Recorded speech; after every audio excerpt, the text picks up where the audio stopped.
காவை vlogs. Friends வந்து எதை பற்றி பேசிட்டுருக்கோன்னா, நேற்று நாங்கள் வந்து சீதாப்பாலத்துக்கு கண்டி போனோம். அப்போ வந்து இயற்கையை ரசிச்சுட்டே போனோம். அந்த இயற்கையில் என்னென்ன இருக்குன்னு எங்களுக்கு ஒன்றும் புரியல. வரும்போது தான் நம்ம வந்து விவசாயியை பற்றி விவசாயத்தில் என்னென்ன ஒன்றுன்னு கேட்டு வந்தார். அவர் விவசாயியை நான் பார்த்தேன். அவர்கிட்ட விவசாயத்தில் என்னென்ன ப்ராசஸ்லாம் பண்ணணும்னு கேட்டேன். அந்த விவசாயத்தை அந்த அழகுக்குள்ளே இவ்வளோ பெரிய இந்த ப்ராசஸ் இருக்குன்னு நான் நினச்சதே கிடையாது.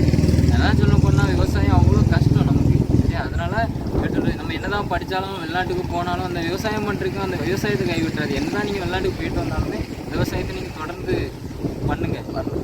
கவர்மெண்ட் விவசாயத்துக்கு ஒரு இதே மதிப்பீடே நமக்கு கொடுக்க மாட்டேங்குது. நம்ம நாட்டில் விவசாயத்துக்கு நம்ம கவர்மெண்ட்டே வேண்டியது விவசாயத்துக்கு நல்ல மதிப்பீடு எல்லாமே கொடுங்க. மாநில அரசும் மத்திய அரசும் சேர்ந்து விவசாயம் வேறு மாதிரி தமிழ்நாட்டில் நல்லா வாங்கும். விவசாயி அவர் போட்டிருந்த ஷர்ட்டும் அவர் போட்டிருந்த சாரம், ஒரு விவசாயி நம்ம சோறு போடவரே எப்படி இருக்காரு.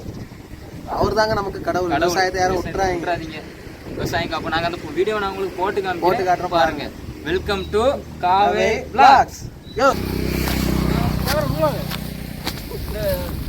நீங்க பாத்தீங்களா? இல்ல இது எனக்கு உங்களுக்குள்ளதான். எத்தனை நாள்ல இது விளையும்? எத்தனை நாள் விளையும் இந்த பயிர்? இது வந்து 135 நாள் ஆகும்.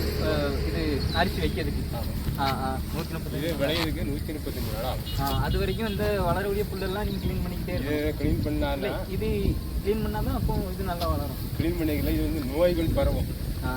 அதுக்காண்டி க்ளீன் பண்ணாண்டா நோய்கள் பரவும். அடிக்கடி மருந்து அடிப்பீங்க? எடுக்கணும். அடிக்கடி மருந்து அடிக்க. வேற உரம் வந்து முதல்ல நம்ம நடவு வந்து டிஏபி யூரியா அது போட்டிருக்கோம். அதுக்கு முறை இப்போ காம்ப்ளெக்ஸ் மற்ற உரங்கள் போட்டிருக்கோம். அதுக்கு பிறகு இந்த ஊட்டச்சத்துன்னு சொல்லி ஒரு 5 கிலோ இந்த இது தில்ல வரும். அதையும் போட்டால் அந்த 3 தூர் கட்டும். என்ன இருக்குல்ல, என்ன அறுவடை பண்ண எவ்வளோ நாள் ஆகும்? என்ன அறுவடை பண்ணக்கு நமக்கு இப்போ தை மாசி கடைசி நமக்கு அறுவடை பண்ணும். தை முடியவும் மாசி கடைசியில் அறுவடை பண்ணும். ஆமாம், மாசி கடைசியில் நமக்கு அறுவடை ஆகிடுச்சு. நெல் மூடை என்ன ரேட்டு? எங்களுக்கு இப்போ மூடை போகிறது வந்து ஒரு கணக்கு என்ன சொன்னாங்கன்னா, கவர்மெண்ட்லேருந்து இவங்க வந்து விலை பெருசாக இருப்பாங்க. கவர்மெண்ட் 2000 ரூபாய்க்கு மேல் வரும். இவங்க வந்து 1600 1700 ரூபாய்க்கு மேலே ஒரு கோட்டை. ஒரு கோட்டை நெல் வந்து 80 கிலோ 85 கிலோ வரும். இந்த ரைஸ் மில் எடுக்கக்கூடிய அப்படி தான் எடுக்கும். கவர்மெண்ட்டும் அப்படி எடுக்காது. கவர்மெண்ட் வந்து 2200 ரூபா வரும். அது ஒரு குண்டால். அது ஒரு குண்டால் வந்து 2200. இவங்க அடிக்கிறது வந்து விலை குறைச்சா இருக்கும்.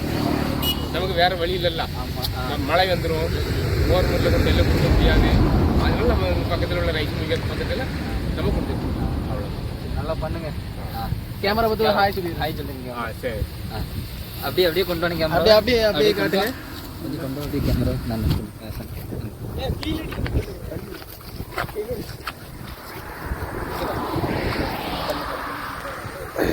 அப்போ விவசாயத்தில் இவ்வளோ கஷ்டங்கள் இருக்குது, இவ்வளோ இது இருக்குது ஃப்ரெண்ட்ஸ். அவங்க இவ்வளோத்துக்குள்ளே கஷ்டப்பட்டு தான் ஒரு விவசாயத்தை பண்ணுறாங்க. எல்லோரும் மேலே விவசாயத்துக்கு கொஞ்சம் சப்போர்ட் பண்ணுங்கள். விவசாயம் நம்ம நாட்டில் ரொம்ப அழிஞ்சு கொண்டே வருது. நம்ம விவசாயம் வந்து நம்ம நாட்டில் அழிஞ்சு கொண்டே வருது. அந்த விவசாயத்தை நம்ம காப்போம். விவசாயம் பண்ணிட்டு இருக்கவங்க தொடர்ந்து அதை கண்டினியூ பண்ணுங்க. படிச்சாலும் எடுத்தாலும் விவசாயத்தை கை விட்டுறாதீங்க ஃப்ரெண்ட்ஸ். விவசாயம் காப்போம். சப்ஸ்கிரைப் பண்ணுங்க, ஃபாலோ பண்ணுங்க, கமெண்ட் பண்ணுங்க, லைக் பண்ணுங்க, எல்லாமே பண்ணுங்க. நாங்க ஃபன் பண்ணா பண்ணுவோம். Bye by.